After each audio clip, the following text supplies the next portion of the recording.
Welcome to the Air Raid Hour, a Cover One Network podcast. Here are your hosts, Judge Mathis and Tilt Money. Welcome into the Air Raid Hour presented by Picasso's Pizza and the Cover One Sports Network. My name is Steve Mathis, joined as always by my co-host Dave Tilton. And Dave, real football is back. We got a little bit of college last weekend. We get some more big-time college games this weekend. And then September 8th, the Buffalo Bills and the Arizona Cardinals, and the days preceding that, a little Thursday and Friday night football action as well. We made it. I gotta say, the NFL, they do a lot of things that I'm like, okay, I get it. It's a money grab. It's all this. It's like all about the money. But I have to say, the opening week, them doing a Friday and Saturday game to kind of get us to that bridge that gap to Sunday.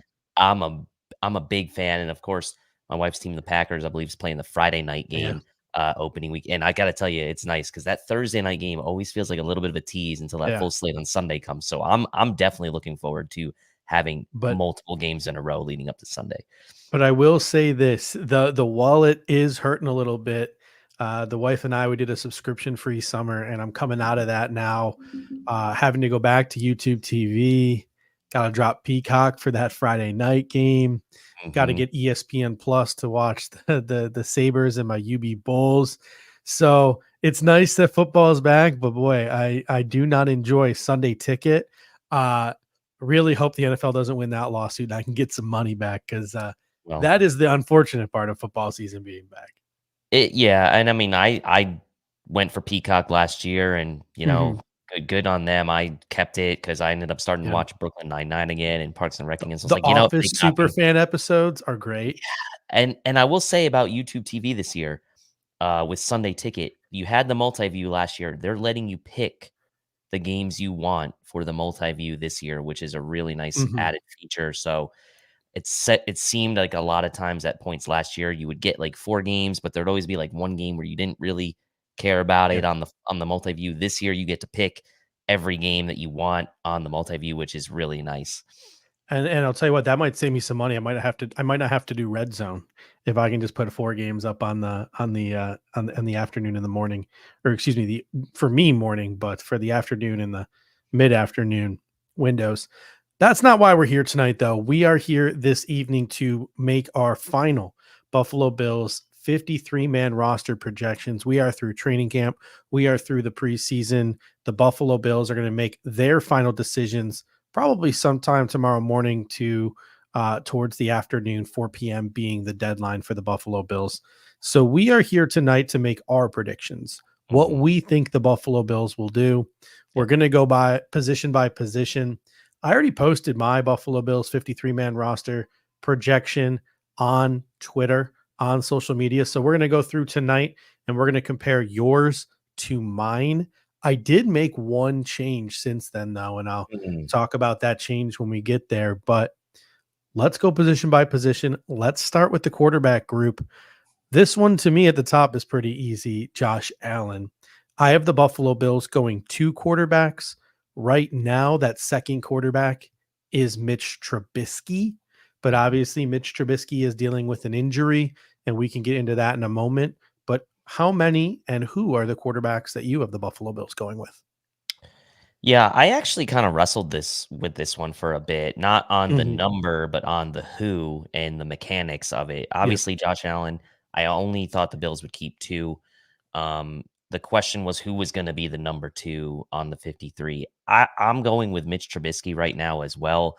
I think if for some reason Mitch Trubisky is not ready to go by the time the season opens, I've seen some people out there even maybe throwing the idea out there that the Bills would just roll with Josh Allen. I think that's a little too risky.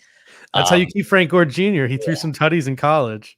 But I think it's Trubisky, and if he is not healthy by the time you get to week 1, or you don't think he's going to be ready by week 1, you put him on the 53-man to open the season.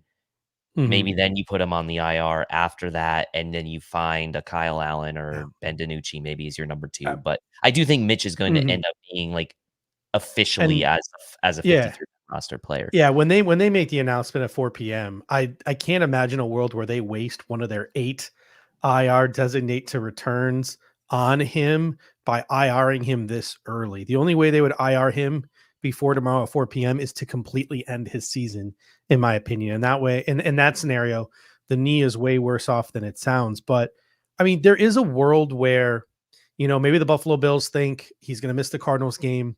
He's going to miss the Dolphins game on that short week, but then he has that extra long rest. Yep. 3 weeks since he got injured. That'll be like 5 weeks, month and a half. He'll be good to go week 3. That way you can just practice squad Ben DiNucci, call him up twice, and then have Mitch Trubisky ready to roll week 3, having sort of redshirted on your roster as a injured scratch. But also, I'm kind of just trying to balance that with the news that Eric Turner dropped in the Cover One Discord channel when he dropped some of the information that he was hearing on Mitch Trubisky, and that knee injury really isn't a minor knee injury. It was a relative serious knee injury, and I have a hard time believing 5-6 weeks is even enough time for that injury to heal. I wouldn't be surprised if they IR him on Wednesday and they take a look at their options, and their options could be Ben DiNucci because they liked what they saw from him in the 2 weeks that he's been here. He didn't look too bad in that final preseason games.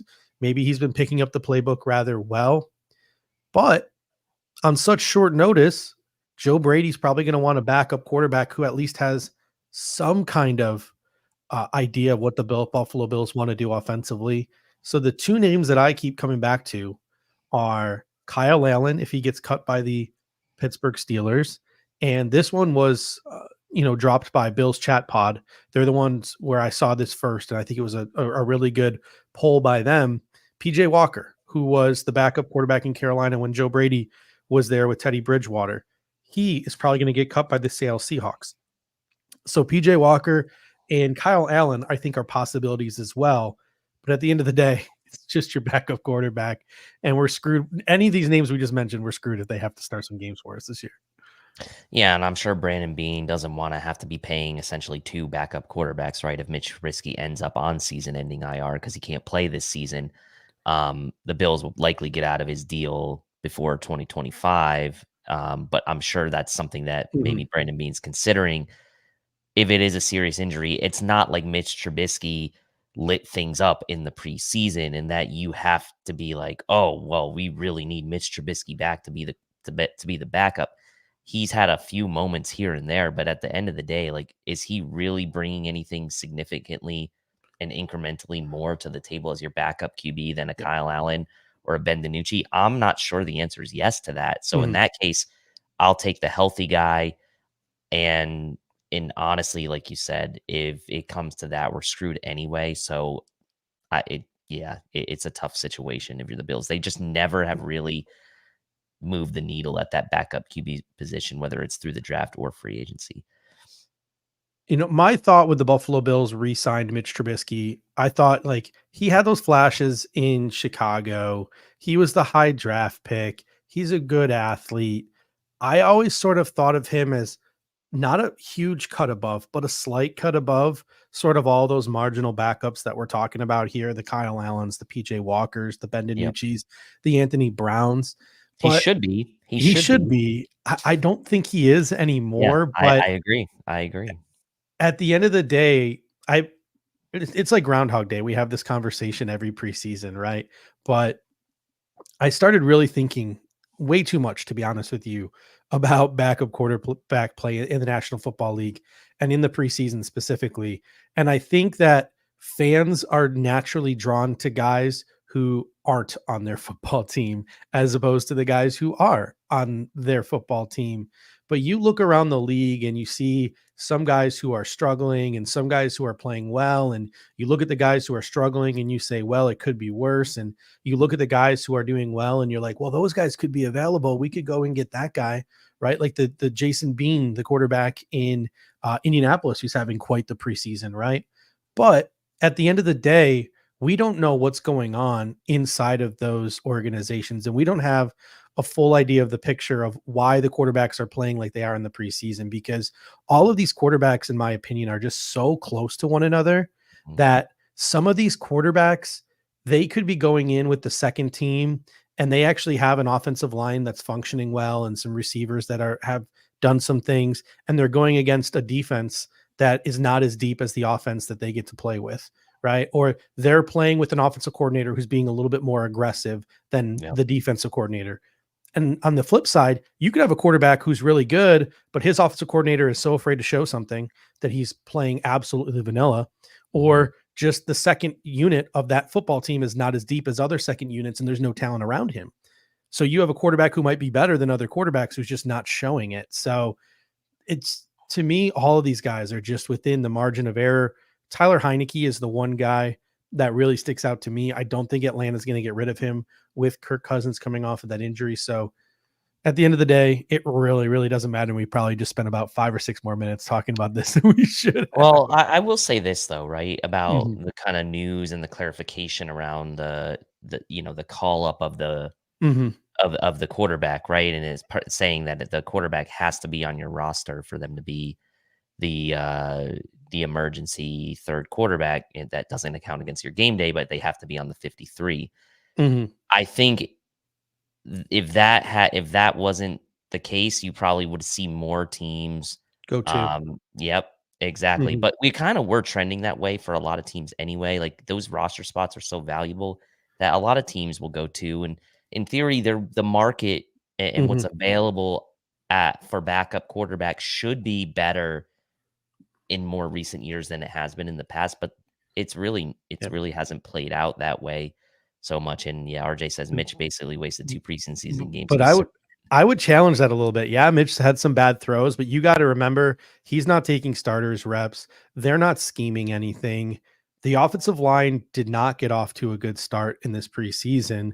And no offense, Tyrell Shavers, Justin Shorter, those guys aren't exactly like natural separators. And you're not scheming and you're just having guys put a hat on a hat. Those guys aren't getting open. So yes, I think Mitch Trubisky could have been better, but also I don't think maybe it was as bad as it looked, right? If Josh Allen were to go down for a week and the Buffalo Bills had to prep a healthy Mitch Trubisky for a full week, and they had to throw him out there with the starters and schemed with what the starters would do with the starting offensive line, I think it would look a lot prettier than what you saw in the preseason. So at the end of the day, if it's Mitch and Mitch gets healthy, I don't think that's the end of the world in this scenario either. On to the running back position. This is a tough one because I think the Buffalo Bills have 2 legitimate NFL running backs in Darrington Evans and Frank Gore Jr. I have neither of them making the team just because there's no path to playing time for either of them. And those roster spots need to go to other guys who can play 4 phases of special teams. So I have James Cook, Ray Davis, Ty Johnson, and I'll throw Reggie Gilliam in here to make it 4 as the fullback. Dave, what are your thoughts on how the running back position shakes out here? I went with those as my prediction. My heart wants Frank Gore Jr. on the team. 100%. But my prediction is that he won't be. And now maybe my prediction's wrong and he does make it, right? And my heart wants that and I want him to make the team. I think that he can, he could take Ty Johnson's spot, and I don't know that we're gonna,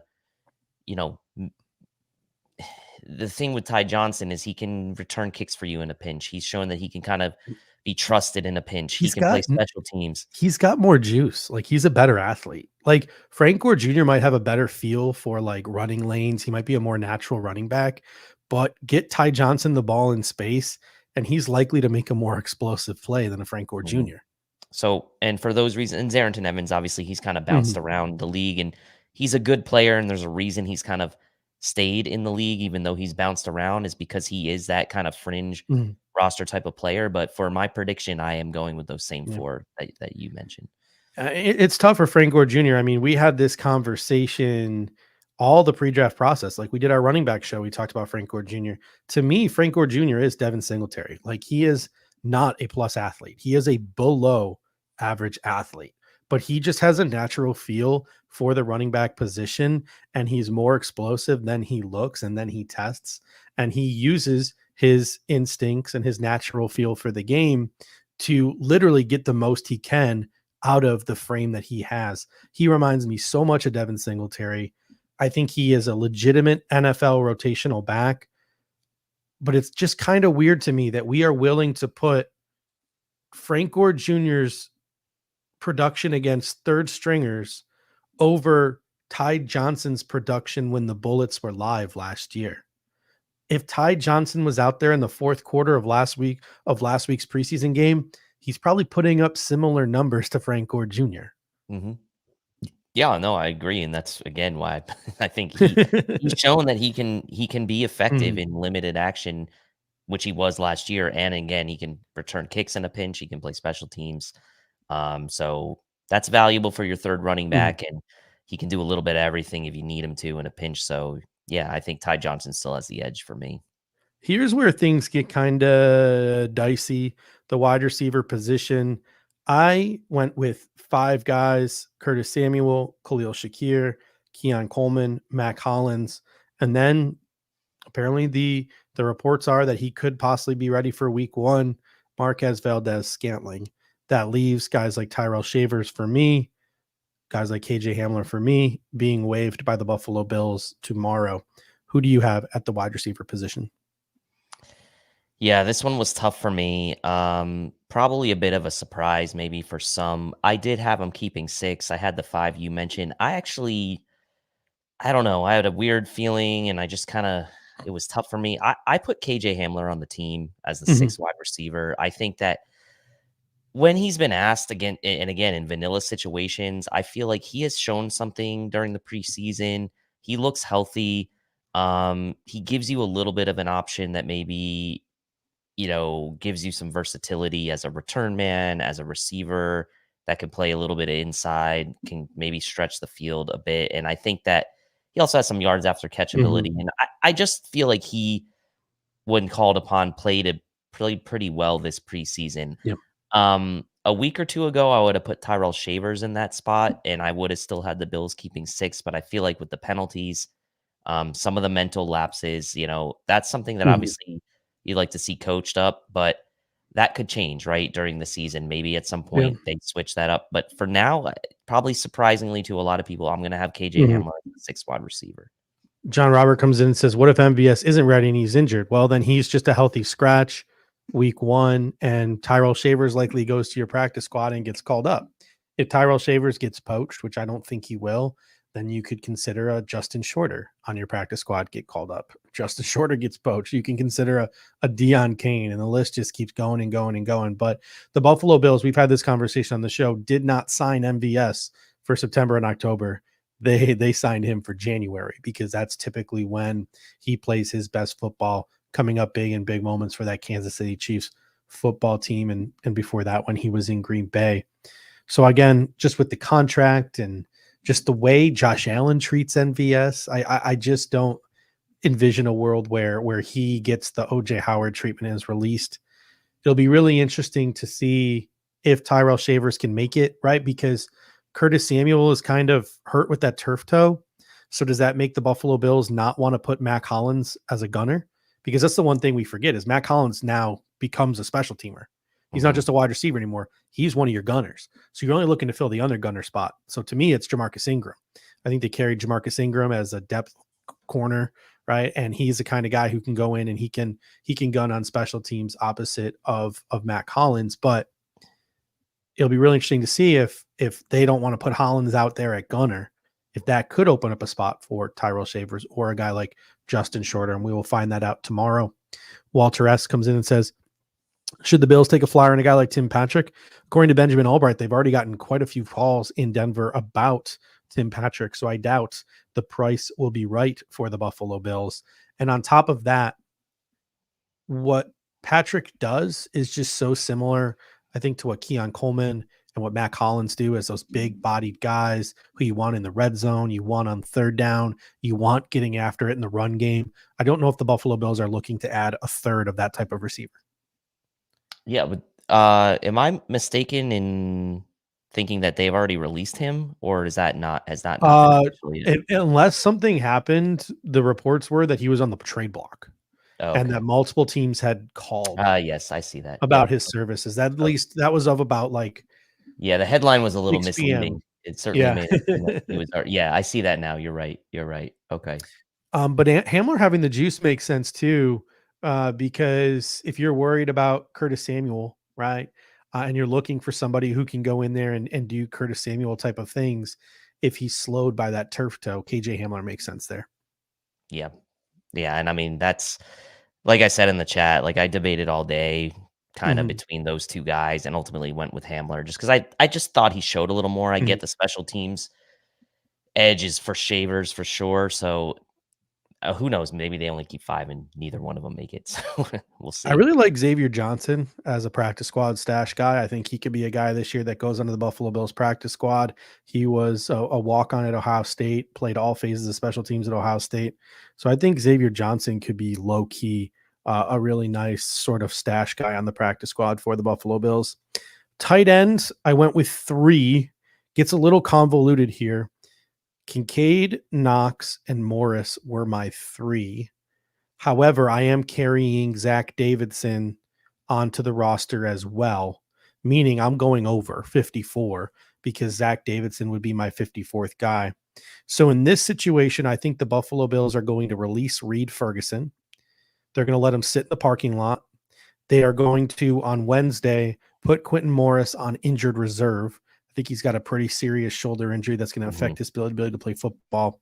And they are going to keep Zach Davidson 3 and then bring Reed Ferguson back once Quentin Morris is situated on IR. So Kincaid, Knox, and Davidson are my 3 tight ends, with Quentin Morris, 2 injured reserve, and Trey McCritty to the practice squad. What are your thoughts on the tight end position? For me, I just don't know.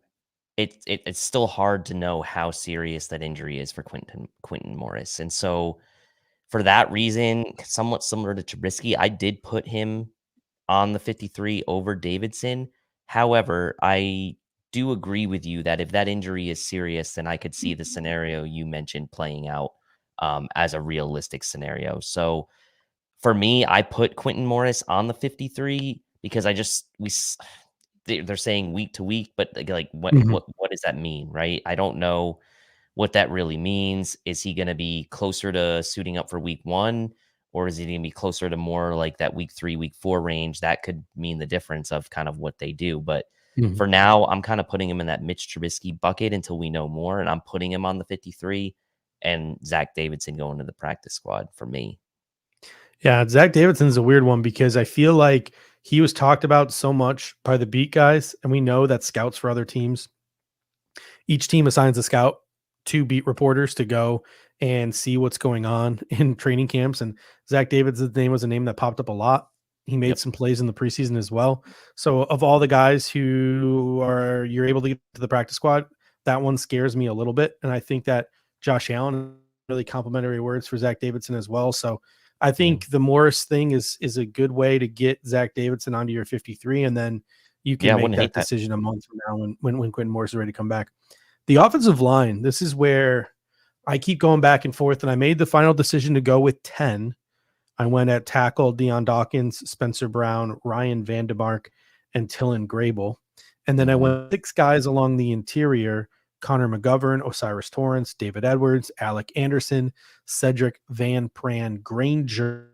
And then I kept Lyle Collins, even though I can easily envision a world where Lyle Collins is this year's OJ Howard, that veteran we all expected early on. Not, but I had them going with 10 guys. What are your thoughts here with the offensive line?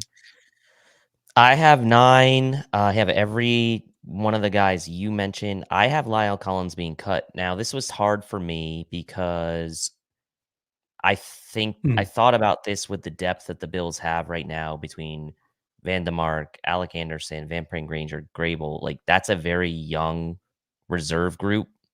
Even though if you think about it, Alec Anderson, 3rd year in the system, Van Pran Granger, rookie, Grable, rookie. That's, it's a very young reserve group. So that was like, oh, well, should I put Lyle Collins on the team as to kind of be like the elder statesman of the reserve group? And then I was like, wasn't enough for me to keep 10 and take away from somewhere else. So I just ended up keeping the 9.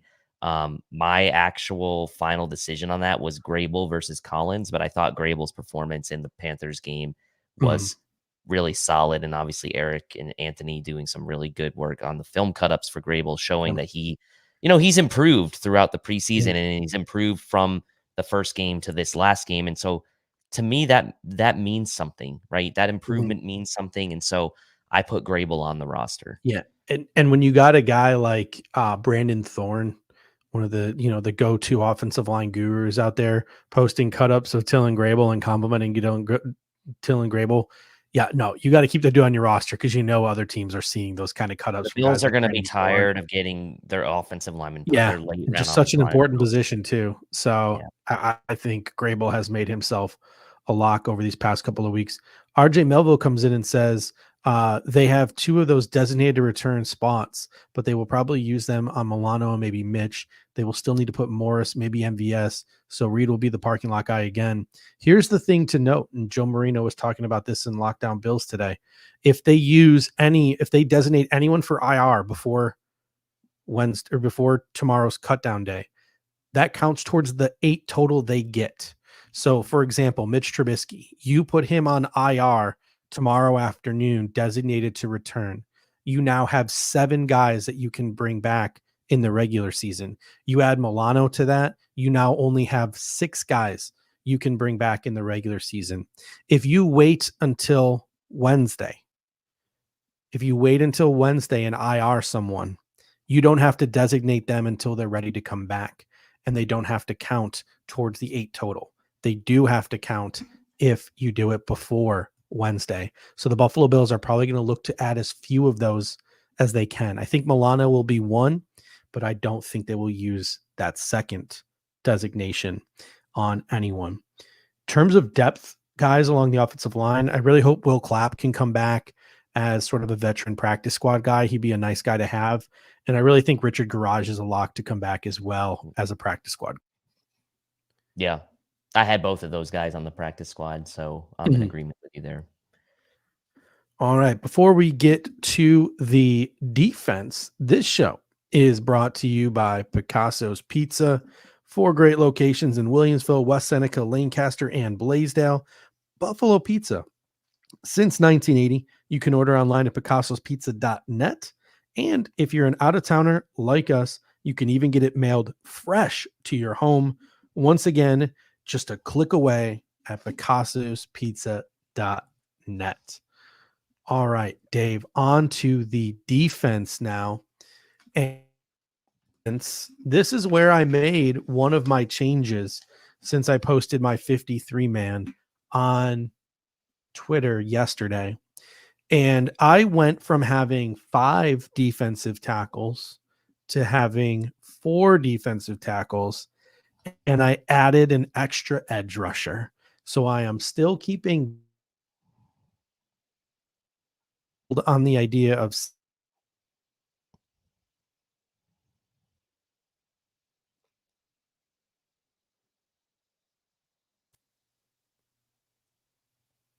Did I lose you?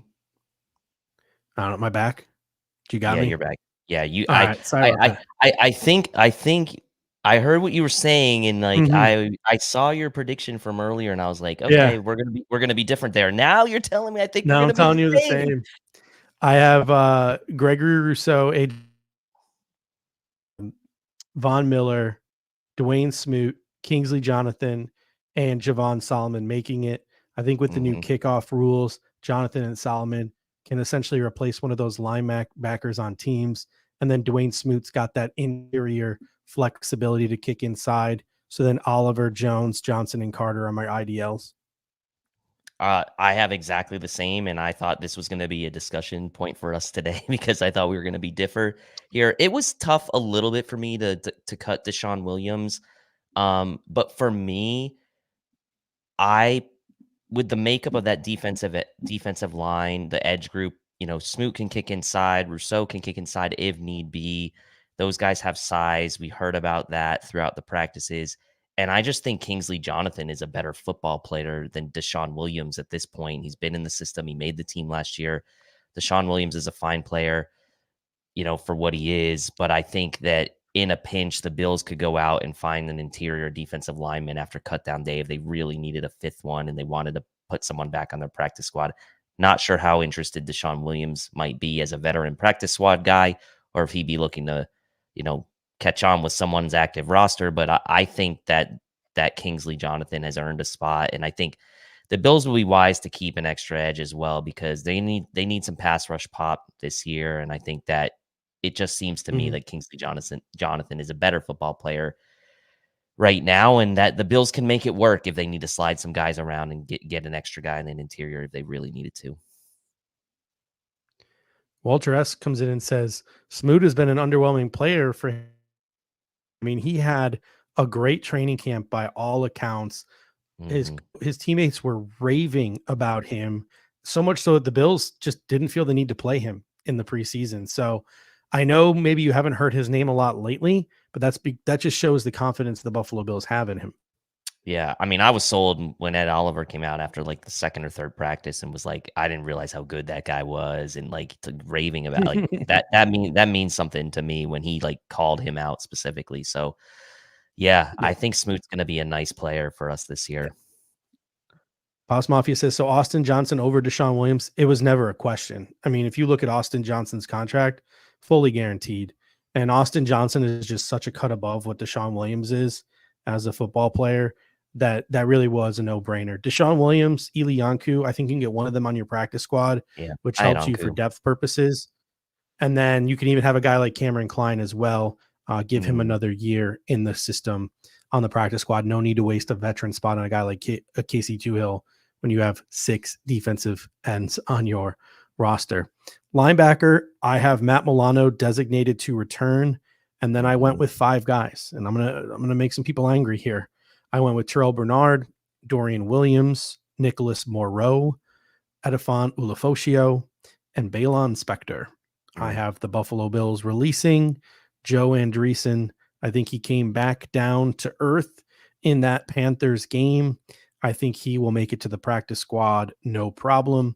The Bills might even look to add a second linebacker to the practice squad to keep putting more bodies there in case some guys get hurt, because obviously the depth is depleted. But Nicholas Moreau is on the way back from that core injury. I think the Bills have a lot more faith in him than people think.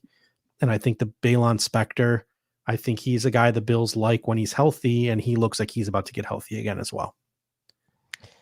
Yeah, and this was tough for me as well. I had 5, and it's a little bit of gymnastics here. I had Bernard, Williams, Ulofoshio, Morrow, and Andreessen, but I had Spector.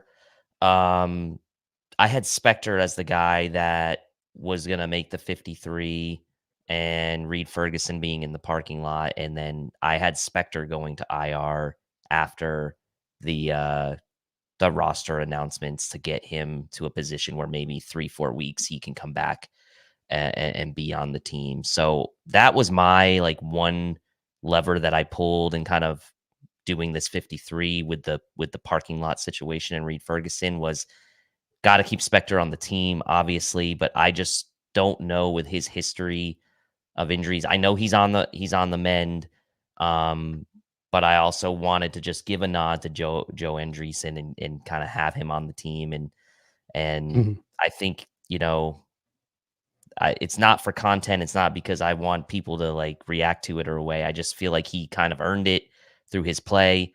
With Morrow coming back from that, I think as a veteran, the Bills kind of know what they have in him. So I wanted him to make the team as well. And then again, I think it comes down to Spector's health, right? If the Bills really truly feel like he's going to be ready to go week 1, I think that Andreessen would be the guy cut.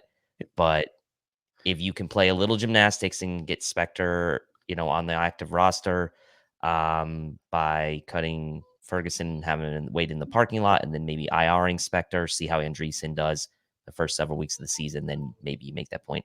Hard to judge Ulo. I get that. He did play this last game, but you're not going to, I don't think you're cutting a 5th round pick that is a picture perfect fit for this system that the Yeah. Bills run defensively. So that was mine. Not too much Yeah. different, just a little bit of logistics there.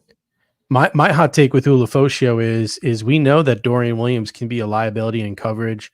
The Buffalo Bills are probably going to have to run a lot of dime packages this year if Dorian cannot turn it around. I think there's a world where Edifon Ulafosio, a guy who started 30 plus games in college at a major college program, who mentioned that that program modeled a lot of what they did defensively after what the Buffalo Bills do defensively, a guy who Daniel Jeremiah raved at the combine. We had this conversation about Daniel Jeremiah's comments at the combine saying he thought Ulafosio was a day two guy who could step in right away and start somewhere.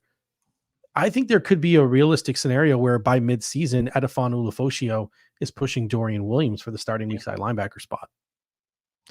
You know, and I don't think I think that you could read that one of two ways. You could read that as maybe Dorian Williams hasn't progressed, or maybe he has, or it could be that Ulo is just like really coming up fast and fitting in well, and like hopefully the mental side of it is going to come quicker for And him because it's a fit, right? And it's just development isn't linear, right? Dorian Williams, freak athlete, very basic college system. He is now 1 year into the Buffalo Bills program. Edifon Ulafosio, good athlete, not probably near the athlete that Dorian Williams is, but probably a much more sound technical football player. So development isn't linear. Ulafosio could be better off for the Bills right now, but Dorian Williams could be what's best for the Buffalo Bills down the road as he reaches that ceiling, or if he ever reaches that ceiling. Yeah. But I do think Ulo, I like your take there about Ulo maybe contributing defensively more than we think, because I mean, I was excited when they drafted him just because of the fit and the athletic profile, and just seemed like that type of guy. That I'm not saying that he will turn into Matt Milano, but uh, you can see the fit is that's a checkbox. You can see the athletic profile, that's a checkbox. Playing in a big time program, pressure packed situations, that's a checkbox. So he checks a ton of boxes, and he's good in coverage. So yeah, I'm excited to see what he can do if he gets the chance. In the secondary, I have 11 guys making it. Rasul Douglas, Christian Benford, Teron Johnson, Kyrie Elam, Jamarcus Ingram, and Daquan Hardy at corner.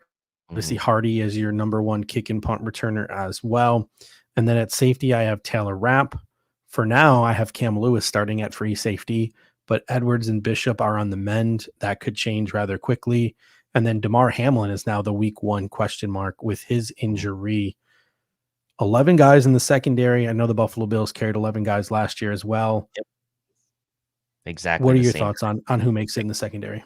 Yeah, exactly the same for me. I had 11 guys. So that means for me, I guess I had 24 offense, 26 defense. So slightly imbalanced, but yeah, that's the same exact 11 I had. I mean, again, we expect that, we believe what the coaches are saying when McDermott's saying that these guys are on the mend, and I don't know if all of them are going to be exactly ready to go by week one, but you would hope that one of them, of Edwards or Bishop, is good to go, so that if one of Hamlin, Bishop, or Edwards is good to go, so that you can have somebody besides Cam Lewis maybe next to Taylor Rapp, and Cam Lewis can be that third guy, because like you're going to need a third guy anyway. So we'll see. Roy Collins comes in and says Mike Edwards and Taylor Rapp will probably be the two starting safeties. Yeah, I mean, if Damar Hamlin's not coming back, unless they really want to go Cam Lewis, that's probably going to be the route, just because even though Edwards missed most of the spring and Edwards missed most of training camp, he's the veteran of the group, right? So you're probably going to trust him over a guy like Cole Bishop. So if it's not Cam Lewis and his experience in the system, it'll likely be Mike Edwards, opposite of Taylor Rapp. And then I think within the first month of the season, you'll see someone settle into that free safety spot, whether it be Edwards or whether it be Bishop or whether it be Hamlin. And then you'll see somebody else settle into the dime position. My prognostication would be Edwards as your free safety, Cole Bishop as this year's Taylor Rapp, that third safety, that dime guy who comes in on passing situations, because Dorian Williams is not the best in coverage. Yeah, 100%. So, and again, that's another benefit of them keeping 11, which they've obviously have precedent doing. They did the same last year. Yeah. Looking at some of the practice squad options, I think Ken H. Lovely and Corey Couch could easily be penciled in as a depth boundary guy, a depth nickel guy. And then I would consider keeping Kareem Jackson around as a veteran practice squad guy. And the Buffalo Bills could be looking maybe to even add another safety at this point as well to the practice squad.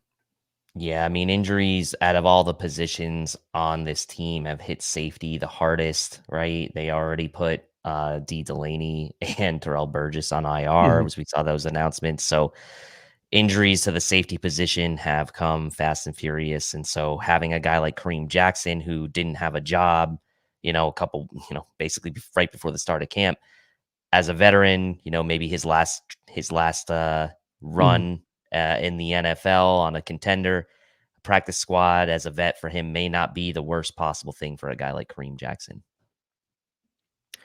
The specialists, this one is easy. It's Tyler Bass, it's Sam Martin, it's Reed Ferguson.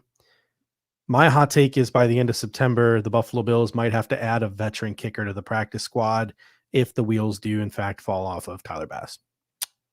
I'll take it a step further. I've earmarked one practice squad spot for a kicker to come in I don't know if basically right. they talk a lot about the mental. They talk a lot about the I mental. get it, but Like, like, our guy Merck has been throwing out the name Chuck Knobloch, in regards to Tyler yeah. Bass. So, I don't know if they're gonna do it week 1, but if he goes out there and misses a kick week 1, misses a couple kicks by All the right, 3rd week of I'll the give you season. September then. I'll give you September. It won't go past Yeah, September though then if he's struggling. yeah, yeah. My other hot take is I don't think the Buffalo Bills should kick a field goal on anything less than 4th and 3 between the 30 and the 50. Between the 30-yard line and the 50-yard line, if it's 4th and 3 or less, they should go for it every time. Yeah, I The don't hate 30 that. yard line would be a 47-yard field goal. Yeah, I don't hate that. Get it inside 40 before you consider kicking a field goal or like low Yeah, 40s. I mean, 40, 45. Yeah, like, because it really does seem like he's been knocking down the easy stuff just fine. It's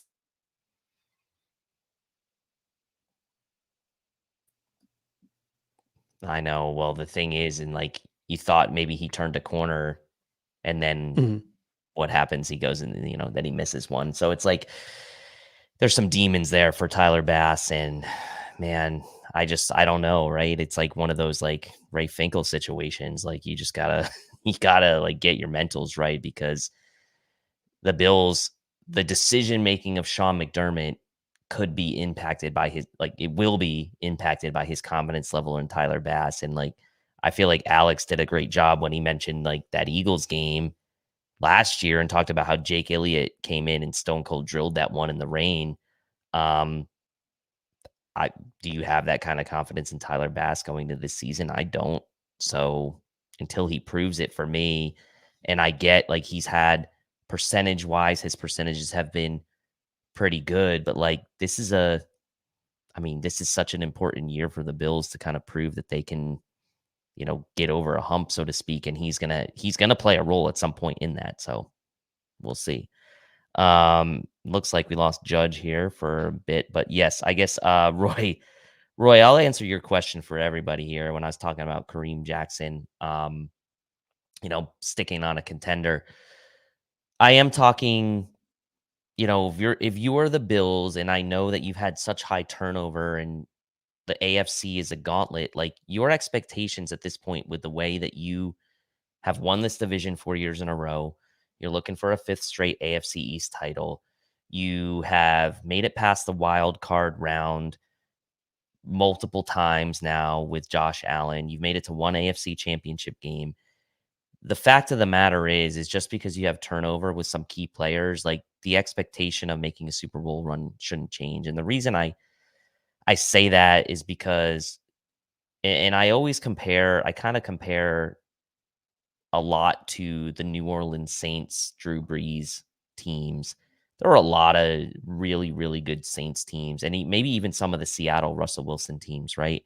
There were a lot of good Saints teams that didn't win in the playoffs. And ultimately, that year that they beat the Colts in the Super Bowl, that was one of their better teams, but I don't know that it was the best Drew Brees team, Sean Payton team that they had. So the fact is it's like the best iteration of your team when you have the star quarterback isn't necessarily the same year that you might win it. A lot of things got to go your way. There's so much variance.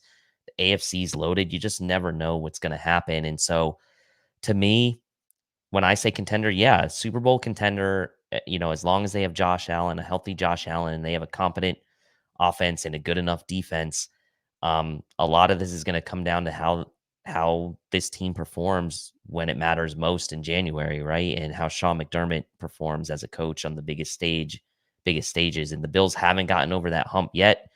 It's taken a long time for some coaches to get over that hump, like Andy Reid. He had to change teams, etc. But yeah, this team should be a Super Bowl contender as long as Josh Allen is the quarterback. So another comment here from RJ. I think the organization knows they are not competing for a Super Bowl this year. It's almost impossible to tell on the schedule, plus the injuries. I mean, in a way, maybe they're not like the Super Bowl favorites like they were 2 years ago.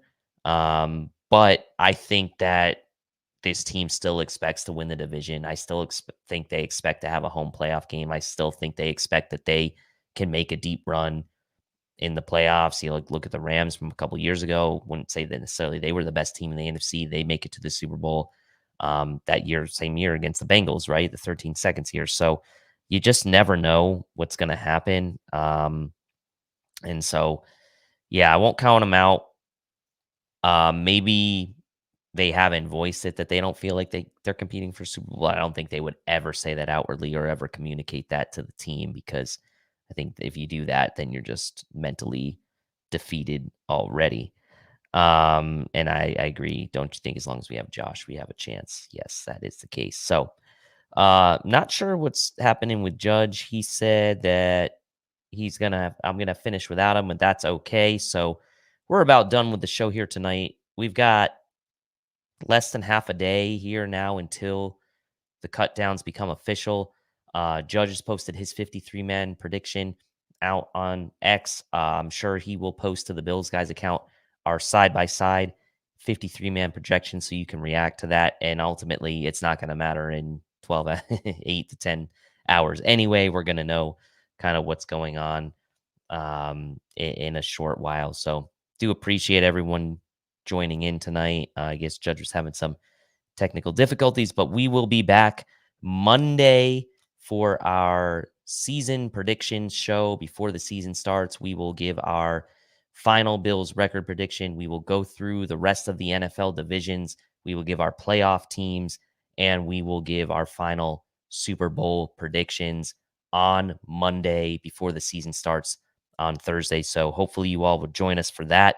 It's always one of the most fun shows we have during the season. See where people think outside of the Bills, the rest of the NFL looks from a playoff perspective. It is going to be a very fun year, I think, in the NFL this year. Hopefully fun for the Bills as well if they can win the division again. And that should pretty much do it for us tonight. So thank you, everyone, in the comments section. And until next time, go Bills. Thank you for watching tonight's episode of the Air Raid Hour. Make sure to hit that like button on the way out. If you are catching the show on demand, leave a reply in the comments section and we will respond over the course of the week. You can always listen to every episode next day on all major podcasting platforms, including Apple Podcasts and Spotify, by searching Air Raid Buffalo. Thank you for your continued support, and as always, go Bills!